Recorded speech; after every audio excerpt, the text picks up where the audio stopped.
Ladies and gentlemen, welcome to another video, or welcome back. It's been a while. Today we're going to be reacting to some of Eric Janicki. We're going to be watching his back workout, so let us see what the hype is about. What is going on YouTube? Oh, hello, jeepers. Fitness family, we are here. Special workout because I'm finally feeling back to 100% after being sick. So I'm gonna run you guys through my perfect mid-back workout because I really wanna work on my lats, my mid-back, and just that 3D look. So if you guys watch the Olympia, I know you guys saw Derek Lunsford looking absolutely wild in those back shots. I know it sounds kind of sus, but he looked insane.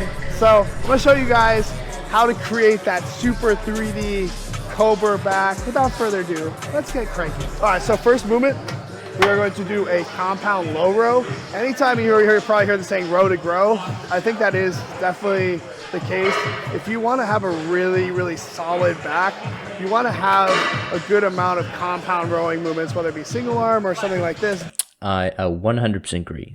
Most of my back growth has been from close grip cable rows. But yeah, that's all I have to say. Let's continue. Dual, a seated row, a barbell row. If you want to have a really dense back, you're going to have to row. You can't get I don't know why. I'm not too much of a fan of barbell rows, to be honest. I guess it's just because I just feel it in my lower back too much. And the whole hinging situation, get my hammies and my lower back fired. I don't want to fire my lower back and my hammies. So why do barbell rows when you could just do cable rows and get rid of the whole sort of lower back support kind of side of it? I don't know, just for me personally. Away from it, you can't do all like pullovers and pull downs and lat pull downs. Like you need to row. So we're gonna do here, as you saw the first. Yes, you do. First thing I did was set that in the farthest forward position. So this is an arsenal machine, but if you guys have hammer strength or something like that, what we're gonna do is try to maximize range of motion. So when I'm doing my back movements, bro, I wish we had a plate loaded anything at my gym. We just have sets of cables and we have dumbbells, barbells.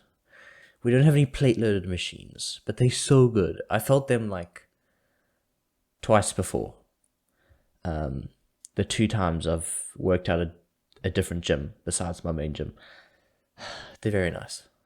I wish I could use them more often. But anyway. You'll see I'm always going to be reaching as far as possible to open up that lat so I can maximize the motor recruitment and subsequently the amount of hypertrophy that we can dig into that muscle. Oh yes, stretch position, stretch position, the most anabolic part of the movement. 100% correct. I'm loving this so far. Oopsie, I just realized I was looking at the screen and not the actual camera itself. Apologies. Now I'm looking at you. Anyway, let's continue. So I'm going to start off with a couple warm-up sets, and then we're going to dig for 2 to 3 working sets. All right, so this is my warm-up set. As you can see, I'm not sitting down on the seat. I like to be a little bit more dynamic on these. Bro, I want a plate-loaded machine. They ask you how you are, you just have to say that you're fine when you're not. Okay. The reason is because then I can actually shift. See how I shift my weight and use it to my advantage to get this big stretch. Ooh, then yeah. I pick my chest up. Oh, I love that. We all love a big stretch, don't we? Oh, very good for muscle growth. And this guy is just confirming that. This absolute beast. Really squeeze through that lower lat. So I'm gonna get a real. Okay, he is using 4 plates, so that's not very light. But I mean, he's huge, and he's doing really good form so far. So no complaints. Really big stretch. I'll feel it all the way through my upper lat, through my rear delt, through that stretch. And I dig in, and I really feel it through that contraction all the way through my lower lat. Yeah, that stretch is going to really help me in a couple ways. Like we always talk about maximizing motor recruitment. So it's going to obviously lead to I love that control on the eccentric. That is just music to my ears. more hypertrophy because I'm really stretching that tissue out and forcing it to work harder than if I was just here, right? It's easier for me to move it in that shortened range of motion, whereas when I'm here, I'm really stretching that tissue. The second reason is just my health. So if I can train in these lengthened positions, get really comfortable there under load, it's going to keep me healthier, keep that tissue really long and healthy. So it makes up Okay, I don't know what he means by keeping you healthy. I mean, it strengthens your tendons and your muscle tissues, but like, oh, I've got the flu. Let me just do some full ranges of motion and get better. Immune system support. Full ROM. Rose. Your muscles are called sarcomeres. So if you train really short and heavy here, sure you'll grow muscle. But I'm sure you've seen those guys that are super muscle brown, look like they can't even scratch their own back. That's usually from training in those short range of motion. Makes you very unathletic. Oh, unflexible. Yes. Very stiff. So this is very helpful for keeping yourself nice and long athletic. So if you want to obviously stay healthy or play a pickup sport or something like that, or play basketball with your friends, you're much more less likely to get injured training like this. And if you're training super heavy and super short, you'll build muscle, but it's not going to really be efficacious for you long term. All right, second exercise. So I did 3 to 4 working sets on that low row. Now we're going to hop into a dual handle pull down. So if you guys don't have this dual setup, which is really nice at your gym, just do 2 single handles, maybe the longer handles as well. What I'm going to do is go all the way down to a kneeling position. So the reason for this is twofold. One is I get a huge stretch, get a lot more range of motion than if I were to be seated underneath it. The second thing is this allows me from using as much momentum, because if my knees aren't under the pad, if I jerk too much, it's going to basically throw me off my balance. So I have to be more methodical in my movement pattern. So I'm going to go from supinate, so palms forward, and then drive to palms towards me, really digging those elbows in. As I pull back, I'm going to lean back, really arch my back and pull my chest open. So stretch, drive. Oh, that looks like a beautiful exercise. I need to try that. That looks amazing. Wow, that looks cool. Nothing more to say. Let's keep watching. Slow on the release, really letting it go through the lat. So as you release, feel like you're controlling it up with the lats and not just letting it up slowly. So huge stretch, feel that stretch all the way underneath your armpits, drive underneath, squeeze, slow on the up. Just turn it, slowly rotate out to pronation, then supinate as you pull. Really good one for lower lats all the way through your mid back. And you see how I reach my head through and really like over accentuate that stretch, and then lean back as I pull.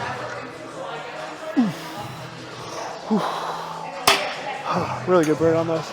So form cues, huge stretch. Pop the chest open, dig the elbows as deep as you can. So we're gonna rotate from pronation, supination. As we supinate, it's gonna allow us to really dig into the mid lat, lower lat, really start to create that X frame. Absolute music to my ears. Beautiful, wonderful. Slow on that eccentric, 12 to 15 reps. I ran like way more sets of those than I was planning on, because we were talking to Niall and ended up doing like 6 sets of those, but it was also feeling really good. So sometimes I say, like, even if you have like, let's say 2, 3, 4 sets planned in your head, it feels really good. I also run a couple extra. That's what I always say, especially if you have the energy. So now we're going to be doing an ISO pullover. Given the fact that junk volume is a thing, but again, staying so strict may just kill the joy of working out. And obviously it is a priority to keep this an enjoyment and not just a forced act. So, I mean, again, not technically the most efficient to add so much junk volume. If you do more than 12 sets a week, if you do more than 15 sets a week, it's pretty much junk volume. And if you do over 20 for one muscle group, then you can actually see a dip in progress. So around the amount of sets, the more sets you go, the higher the sort of efficiency for muscle growth it is, until it hits like a peak at like between 10 and 14 sets. It's like 12 is like the best range. And then when it gets to 20, it like drops down after 15. So 20, it gets pretty sort of, you know what I mean. But junk volume's a thing. Be aware of it. So don't don't use junk volume too much, but like what he's saying, if you're still feeling good, then give it a bash. So I always love ropes or like a long handle for pullovers or the V-grip. You guys have probably seen me do with that, but with this, I'm going to supinate the palms, so turn the palms up. Now, I absolutely hate these cables. Sorry, these ropes, and the reason being is because those balls at the end just hurt the finger joints or the knuckles, however you hold it, and I just absolutely hate it. But I would recommend instead using those. Our gym has them. I don't know if they're very common in gyms because they didn't even come as part of the cables. It came as part of one of those like weird sort of Pilates, yoga-y kind of springy things. There was like a rope attachment where it's just like a loop. That thing comes in clutch instead of I haven't used a set of these ropes since I discovered that, and that doesn't hurt your hands because it's just a rope that just kind of loops around your hand. You just chuck it in and do that, or you could put.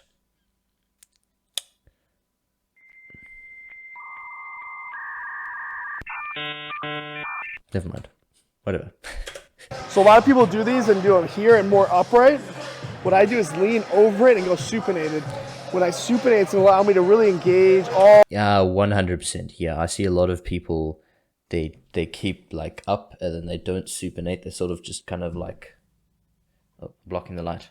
Like, you know what I mean? Like kind of just, but like what he's saying about supinating and putting the wrist up and the bicep faces up, not sideways, and getting that chest, pushing your chest up and like pushing your body down and getting that good stretch at the bottom. Oof. Next level stretch, sorry. And contraction at the end, but the pump from this is also once again insane. So far this workout is absolute 10 out of 10. Let's keep going. All the way through the lower lat, stretch. I'm gonna dig underneath and squeeze. So I'm gonna pick my chest up and go slow on the release. So I'm gonna stretch through, really keep those palms facing towards the ceiling, and then drive through. Oh yeah. Push the chest up, Love to see and it. then slow on that eccentric. Really milking it, because the eccentric's gonna be where I get most of the work on these reps. So see how I keep my palms facing up towards the ceiling, really reach for every single rep. Dig it in, pull the chest open, and really drive and try to get that really huge contraction underneath the armpits. Slight hold at the bottom, half-second hold, slow on the release. I'm gonna go for 12 to 15 here.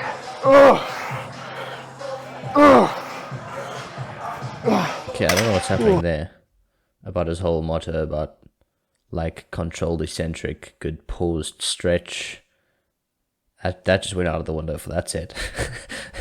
Anyway, let's just keep watching. A really good set. Another thing I do a lot, which you guys see me do, is I'll do my first like 80-90% of my reps, that super strict form, and then for those last few, I'll use a little bit more body English, a little bit more momentum, speed them up slightly, and that's just like a kind of an intensity technique where you fire through an extra few reps, maybe not with the same exact cadence, same slow negative, because you've already pre-fatigued with those slower reps.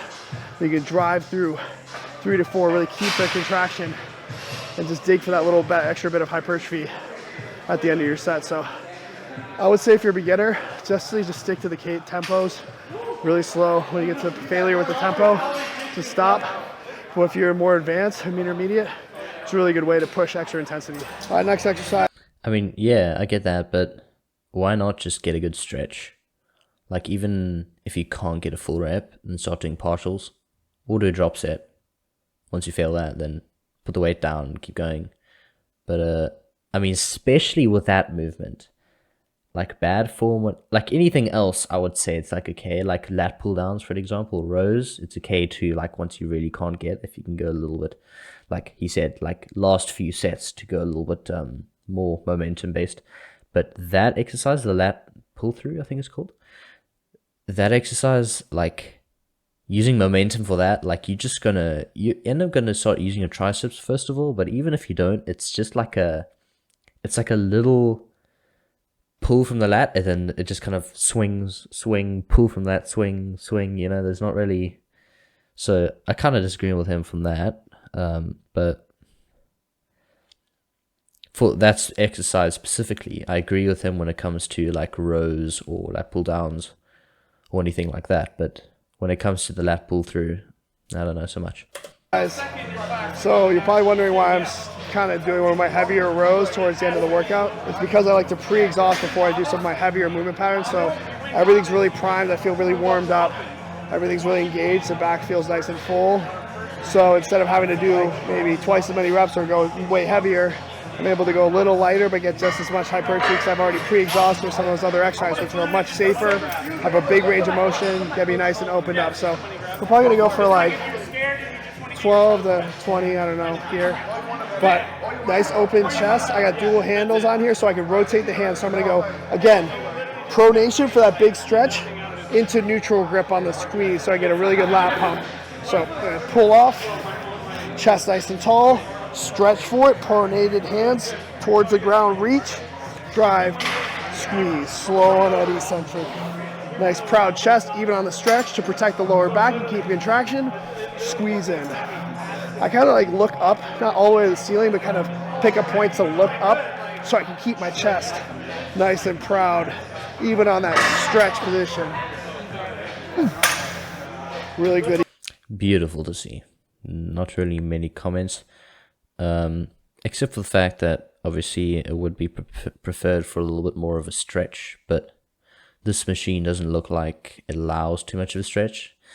And what I mean by the stretch is allowing to lean even further forward and get the elbows and get the chest, keep the chest up, but then like lean the body forward and get those arms dragging even further forward. But again, like I said, it looks like this machine doesn't really allow for that. So he's doing absolute perfect form for what this machine can allow, I should say. I'm going to move this screen out the way so stop looking at it. Oh, that was close. Okay, all right, there we go. Now I'm going to stop looking at myself on the screen. I'm going to actually look at you guys. Palms to neutral, squeeze.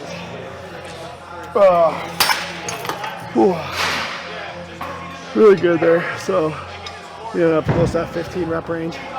But really going for feel on these. Really focus on the eccentric. If I can't hold that eccentric, there's really no point because that's where you get so much more of the hypertrophy. Plus, you're protecting yourself. Instead of jerking it, you're not going to get as much risk for that lower lumbar. Obviously, spinal injuries might not happen in the moment, but I don't know if you guys have ever heard, like, somebody's like, oh, I trained back, I was completely fine. Then I went home, and I picked up my pencil off the floor. My whole back went out. It's like, your back didn't go out because you picked up a pencil off the floor. Your probably back went out during the workout, but just that one little thing put it over the edge. So really be careful, especially when doing a hip hinge movements, RDLs, rowing movements. Really be strict on your form cadence. It's going to keep you healthy longer. Last exercise, we're going to Good advice. do a deficit Smith machine barbell row. So obviously probably my most compound, same explanation as my seated row. I want to be Doing the most compound movement at the end of the workout doesn't make as much sense. For you want to obviously do the compounds before because it takes the most amount of energy and it is the movement you want to do the heaviest. And so putting at the end of the workout, you're the most fatigued and you're the weakest.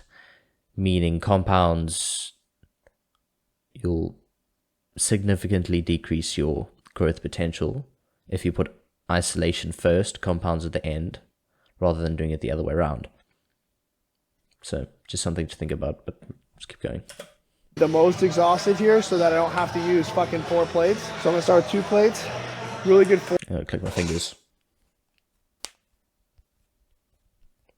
Some of them. Try to reach all the way to the floor. Nice proud chest, pulling those shoulder blades back. That shoulders back, proud chest. Aiming for that upper abdomen, rising slightly on the pole to get peak contraction. Cues are pulling with your elbows and not your hands. You're gonna wanna pull with your hands, try to consciously, obviously you have to hold on with your hands, consciously try to pull with your elbows on these. That's what you're gonna. That is a very good tip. When someone told me that and I started doing that, it really made a lot of changes. So next time you're training back, pull through your elbows, not your hands. Get a lot better mind muscle connection with your back. So lift off here. Nice good stretch here. Chest open. Pull the upper abdomen. 12 reps.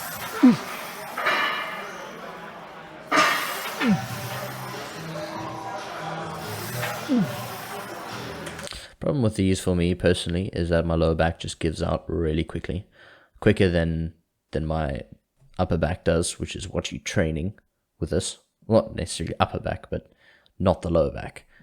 Lower back's not the focus of this exercise, but it fatigues my lower back a lot because obviously you're literally holding your upper body and the whatever weight's on the Smith machine up with your lower back, keeping it stable while you row with your arms. So just a personal thing for me, but it doesn't look like he's struggling too much with it. But yeah, that's the reason why I don't really do these too much, unless it's a very much an upper back focused row, because then I go a lot lighter, also go wider, and I don't have to lean over as much. Then it doesn't fatigue my lower back as much.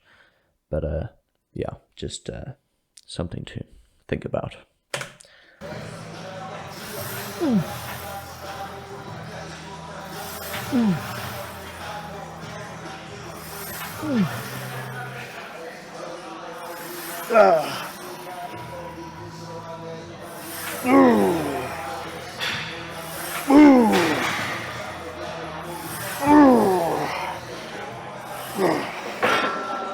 Really good pump there. Like I said, biggest impetus is having the boxes so I can really reach towards the floor, but as I reach, I hinge at the hips, but I keep the chest open. So I'm not doing this. I'm here pulling the chest up, reaching at the hips, almost like an RDL. And then as I drive, pull open, aim for that upper abdomen, slow on the release, big stretch, proud chest, drive. Don't drop those shoulders. Good advice. So with these, start really light. Start with 10s, 25s, just to get the form down, get that mind muscle connection, get that range of motion, comfortable there. Then you can work your way up to a plate and a quarter. But you should not be doing really heavy weight to start this. Really learn the movement. Learn how to feel comfortable in that deficit, getting a good stretch while still keeping the chest open. So gonna hit 3 to 4, probably 3 sets here, finish out. We'll be cooked. Well, that was it. I'll give Eric Janicki training style a 10 out of 10 because there is literally like nothing really wrong. Eric Janicki is the guy. If you want to copy anyone, you go to copy Eric Janicki. But that's all I have to say. Thanks guys for watching, and go get some advice from Eric Janicki. Goodbye.